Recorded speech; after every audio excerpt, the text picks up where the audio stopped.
नमस्कार विद्यार्थी मित्रांनो, ओएसिस करियर पॉइंटच्या यूट्यूब चॅनलमध्ये आपलं स्वागत आहे। या व्हिडिओमध्ये आपण पाहणार आहोत सेट परीक्षा पेपर क्रमांक 1 साठी जो परीक्षा विभागानं अभ्यासक्रम सिलेक्ट केलेला आहे। या अभ्यासक्रमातील अत्यंत महत्त्वाचं प्रकरण म्हणजे अध्यापन अभियोग्यता, ज्याला आपण टीचिंग ॲप्टिट्यूड असं म्हणतो।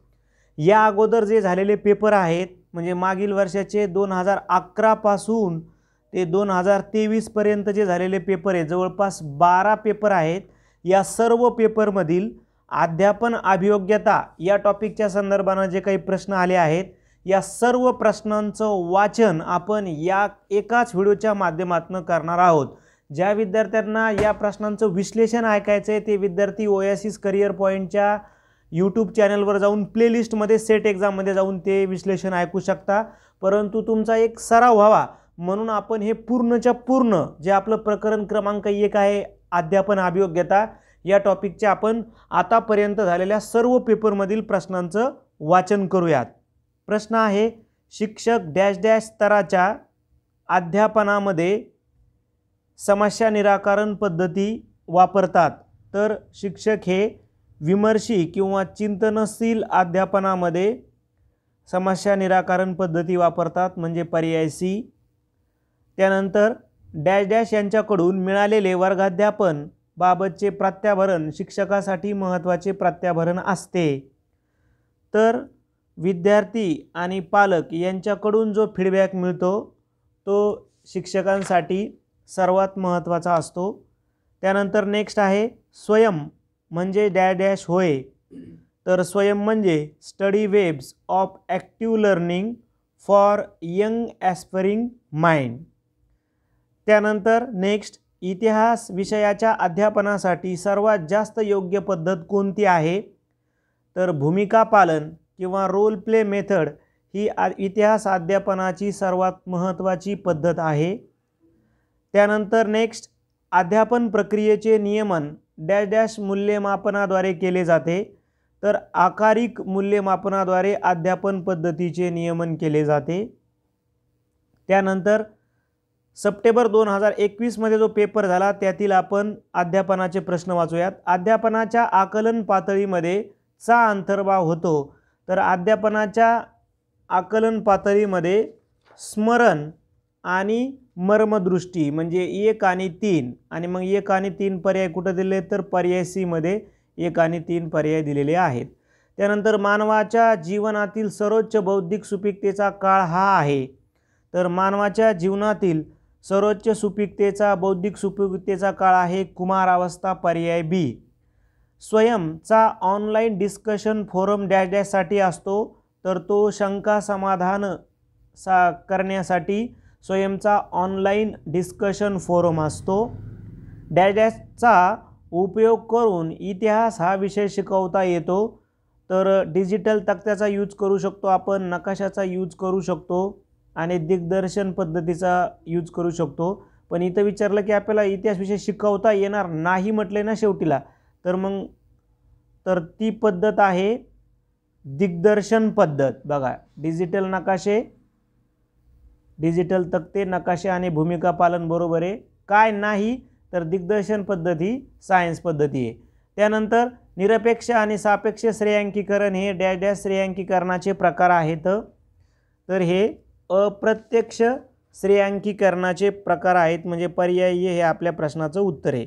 त्यानंतर 2020 मध्ये जो पेपर झाला आहे या पेपरमधील आपण अध्यापनाचे प्रश्नांचं वाचन करूयात। विमर्शी अध्यापन म्हणजे डॅश डॅश होय। अध्यापनाबाबत विचार करणारी चक्रीय प्रक्रिया, अध्यापनाबाबत विचार करण्याची रेषीय प्रक्रिया, अध्यापनाबाबत विचार करण्याची चक्रीय प्रक्रिया, अध्ययनाबाबत विचार करण्याची रेषीय प्रक्रिया। आपल्याला थोडंसं अध्ययन अध्यापन याच्याकडे लक्ष ठेवायचं आहे। आपल्याला काय विचारलं, विमर्शी अध्यापन आहे ना हे एक, तर त्यामुळं आपल्याला पर्याय सी की अध्यापनाबाबत विचार करण्याची एक चक्रीय प्रक्रिया ती आहे। त्यानंतर शिक्षकाने डॅश डॅश ओळखून अध्यापन केले पाहिजे। काय ओळखून अध्यापन केले पाहिजे? तर विद्यार्थ्यांमधील व्यक्तिभेद, पर्याय बी।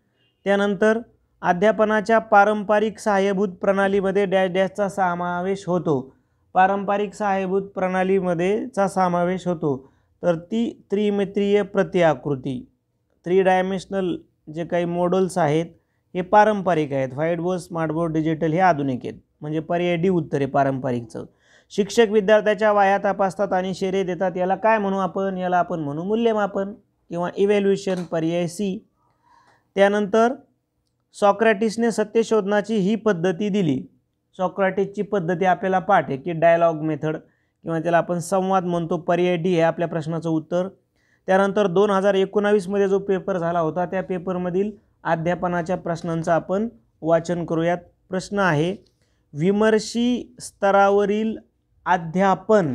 आपल्याला आता जर आपण पाहिलं तर हे विमर्शी स्तरावरील अध्यापन हे काय असते तर शिक्षक केंद्री नसतं, तसंच विषय केंद्रीही नसतं, ते असतं अध्ययनार्थी केंद्री. म्हणजे पर्याय डी आपल्याला उत्तर घ्यावं लागेल. त्यानंतर प्रौढ अध्ययनार्थी म्हणजे कोणाला म्हणू आपण तर स्वयंप्रेरित असतो. प्रौढ अध्ययनार्थी हा स्वयंप्रेरित असतो. त्यानंतर नेक्स्ट आहे बघा मॅसिव्ह ओपन ऑनलाईन कोर्सेस, त्याला मूक आपण म्हणतो. तर ते काय आहे तर मोठ्या प्रमाणावरील सहभागासाठी आरेखित केलेले लवचिक आणि स्वनिर्देशित मुक्त स्वरूपाचे ऑनलाईन अध्ययन आहे एक प्रकारचं. तर यस, पर्याय ए बरोबर आहे. त्यानंतर अध्यापनाच्या आधुनिक सहाय्यभूत प्रणालीमध्ये डॅश डॅशचा समावेश होतो. तर मग कशाचा समावेश होईल? स्मार्ट बोर्डचा. आधुनिक म्हणल्याच्या नंतर स्मार्ट बोर्डचा, कारण ग्रीन बोर्ड्स, तक्ते आणि नकाशे हे पारंपरिक आहेत. त्यानंतर अंतर्गत मूल्यमापनाला खालीलपैकी काय लागू पडत नाही म्हणले? अंतर्गत मूल्यमापनाला काय लागू पडत नाही तर केवळ संपादन चाचण्याचा उपयोग हे अंतर्गत मूल्यमापनाला लागू पडणार नाही, केवळ म्हटलं इथं. त्यानंतर सत्यशोधनासाठीची संवाद पद्धती, परत एकदा रिपीट क्वेश्चन्स, तर सॉक्रेटिस, पर्याय बी हे आपल्या प्रश्नाचं उत्तर. त्यानंतर 2018 मध्ये जो पेपर झाला त्या पेपरमधील प्रश्नांचं आपण वाचन करूयात. पुढीलपैकी कोणते विधान बरोबर आहे?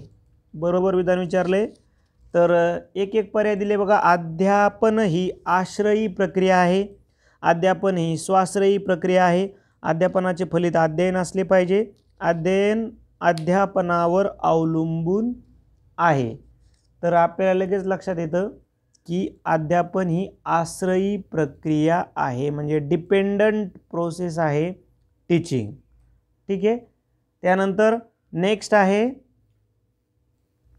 अध्ययनाच्या प्रक्रियेमध्ये डॅश डॅश फार महत्त्वाचे असते.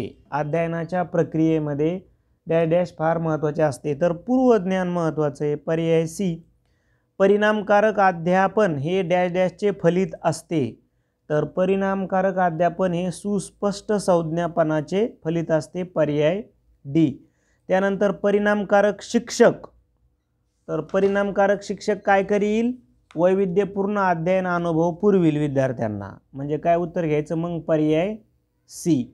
त्यानंतर हे चांगल्या शैक्षणिक साधनाचं वैशिष्ट्य पण नाही म्हटलं या.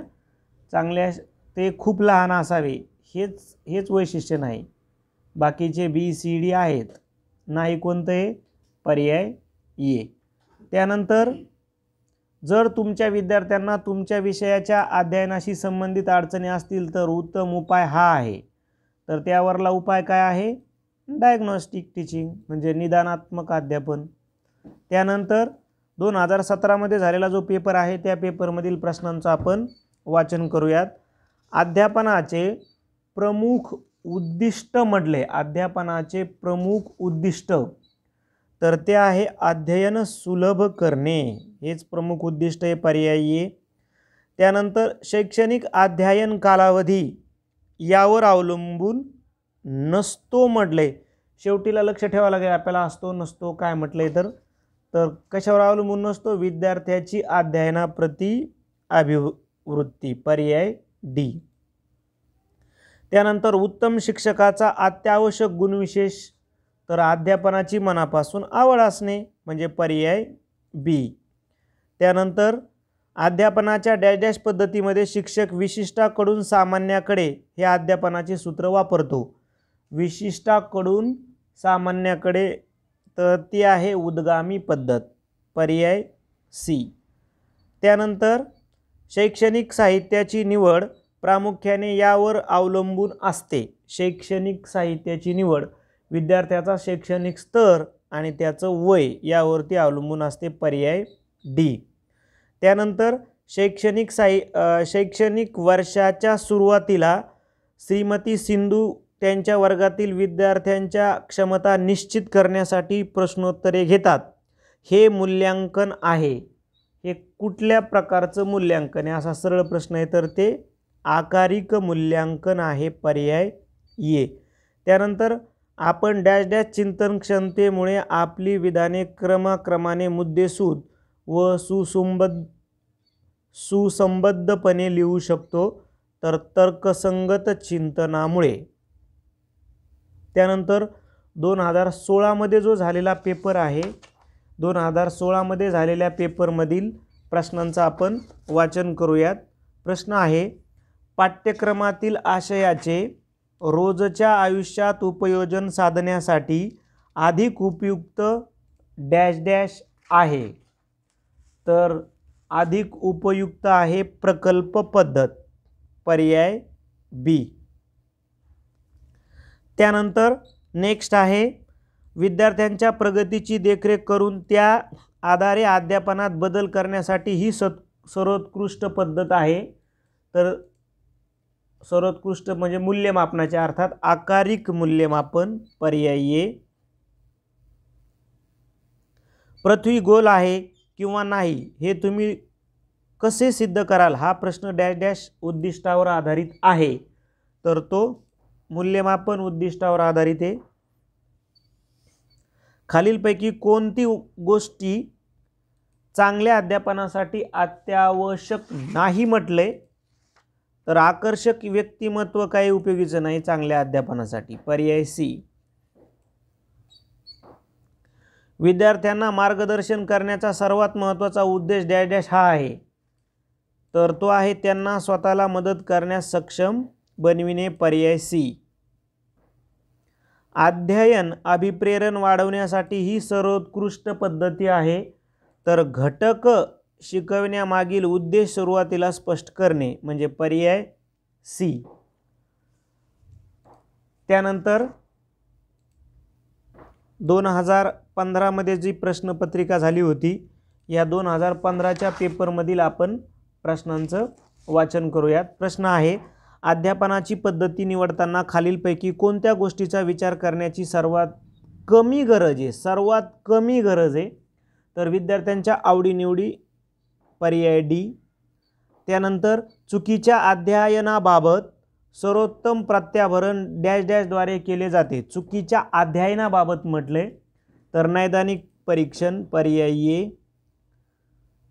त्यानंतर प्राणी कोशिका व वनस्पती कोशिका यांतील फरक स्पष्ट करा हा प्रश्न या उद्दिष्टावर आधारित आहे, तर तो आहे विश्लेषण या उद्दिष्टावर आधारित। फरक म्हटल्यानंतर आपल्याला कळतं की ॲनालिसिस विद्यार्थ्याला आलं पाहिजे।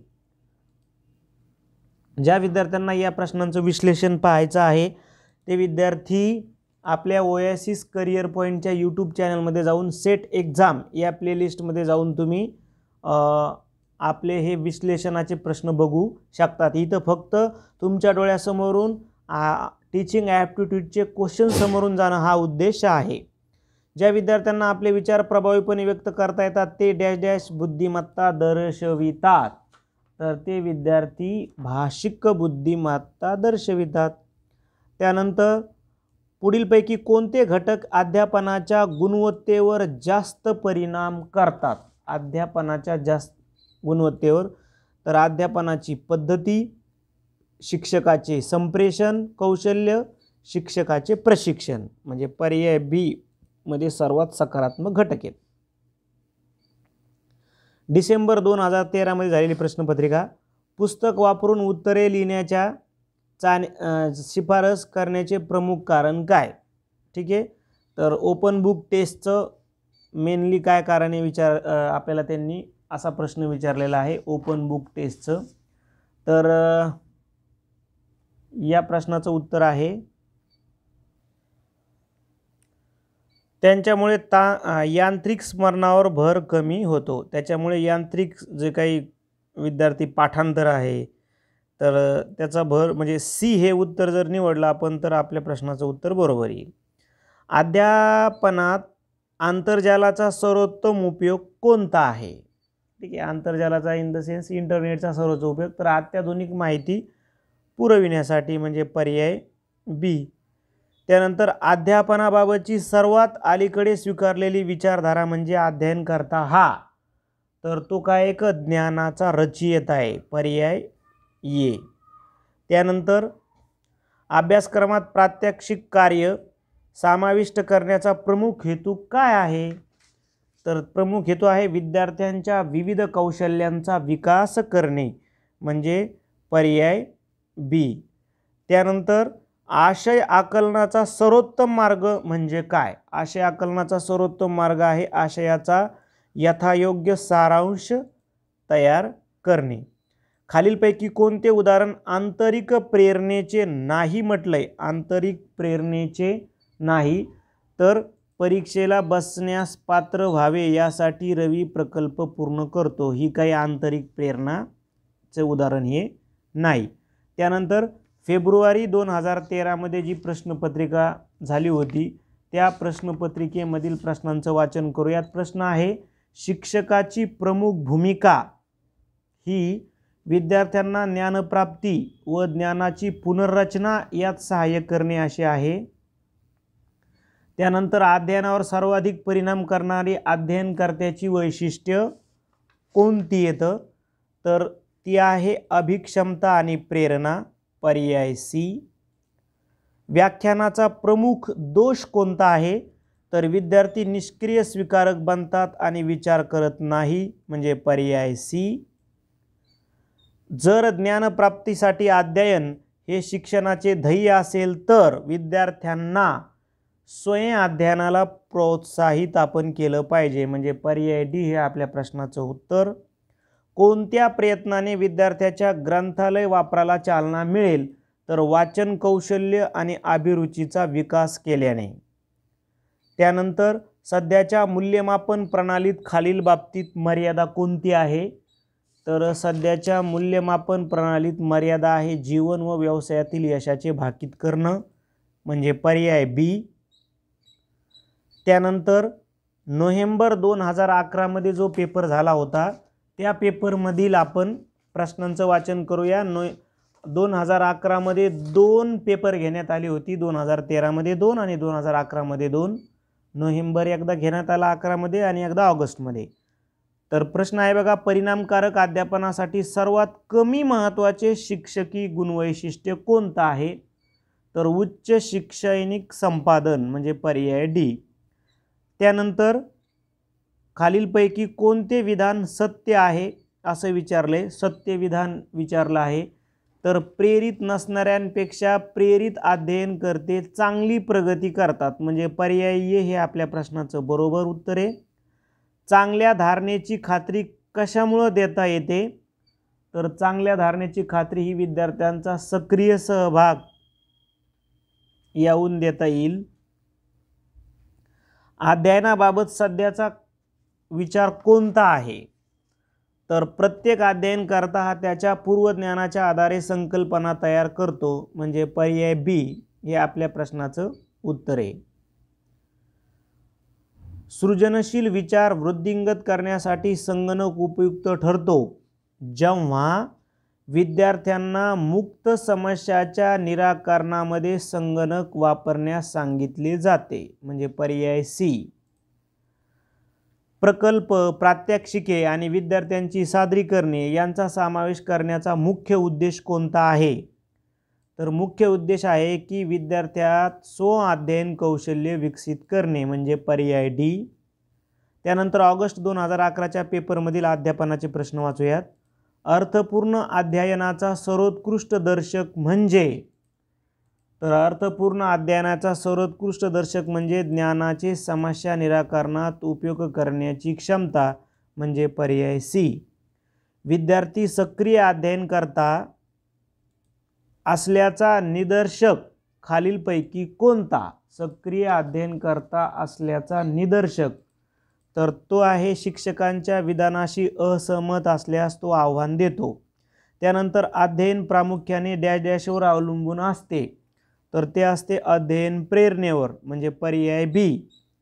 त्यानंतर विद्यार्थ्यांना कोणत्या परिस्थितीमध्ये बुद्धिमंथन सर्वात उपयुक्त ठरते? तर पाण्याचा अपव्यय कमी करण्यासाठी कल्पना शोधताना म्हणजे पर्याय डी. त्यानंतर संगणक सहाय्यित सादरीकरणाबाबत खालीलपैकी कोणते विधान असत्य आहे? तर विद्यार्थी निष्क्रिय अध्ययन करता होतो म्हणजे पर्याय बी हे आपल्या प्रश्नाचं उत्तर आहे. कारण आपल्याला असत्य विचारलं होतं, लक्षात घ्या. आणि मुक्त प्रश्नांचे मूल्यमापन करताना खालीलपैकी सर्वात कमी महत्त्वाचा निकष कोणता आहे? तर भाषेची अलंकारिकता हा कमी महत्त्वाचा निकष आहे. अशा पद्धतीनं आपण 2011 ते 2023 या दरम्यान जेवढ्या प्रश्नपत्रिका झाल्या, जवळपास 12 प्रश्नपत्रिका आहेत. या 12 प्रश्नपत्रिकेमधील टीचिंग ॲप्टिट्यूड या टॉपिकच्या संदर्भानं जे प्रश्न होते त्यांचं वाचन केलं. ज्या विद्यार्थ्यांना विश्लेषण ऐकायचं आहे त्या विद्यार्थ्यांसाठी भाग 2, भाग 3, भाग 4 मध्ये आपण 4 वर्षाच्या प्रश्नपत्रिकांचं विश्लेषण केलेलं आहे. ते तुम्ही व्हिडिओ आपल्या चॅनलवर जाऊन बघू शकता. यावर्षी म्हणजे 2024 साठी जे विद्यार्थी सेटची तयारी करतात त्यांच्यासाठी आपण एक व्हिडिओ सिरीज सुरू केलेली आहे, ज्यामध्ये आम्ही तुम्हाला 15 PDF स्वरूपामध्ये व्हॉट्सअपला पेपर देणार आहोत. या 15 PDF पेपरची फीस असणार आहे 500 रुपये आणि प्रत्येक प्रश्नाचं तुम्हाला व्हिडिओद्वारे विश्लेषणसुद्धा पाहता येईल. तुम्ही 98 23 24 71 91 या नंबरला फोनपे किंवा गुगल पे करू शकता. फीस फोनपे गुगल पे नाव असेल ओएसिस करियर पॉईंट किंवा गणेश विश्वनाथ गुजर. तुम्ही पे केल्याच्या नंतर स्क्रीनशॉट त्याचा व्हॉट्सअप करा याच नंबरला 98 23 24 71 91. तुम्हाला ह्या ज्या तारखा दिलेल्या आहेत या तारखेला प्रत्येक तारखेला सकाळी 11 वाजता तुम्हाला पेपर मिळेल. जर तुम्ही एखाद्या तारखेच्या नंतर हा व्हिडिओ बघतात तर अगोदरचे पेपरसुद्धा तुम्हाला मिळतील. तुम्हाला 11 वाजता पेपर, 2 वाजता आन्सर की आणि त्याच डेटला संध्याकाळी 8 वाजता विश्लेषणाचा व्हिडिओ मिळेल. व्हिडिओ आवडला तर लाईक करा, आपल्या मित्रांना शेअर करा. त्याचबरोबर ओएसिस करियर पॉईंटचं यूट्यूब चॅनल सबस्क्राईब करा. धन्यवाद.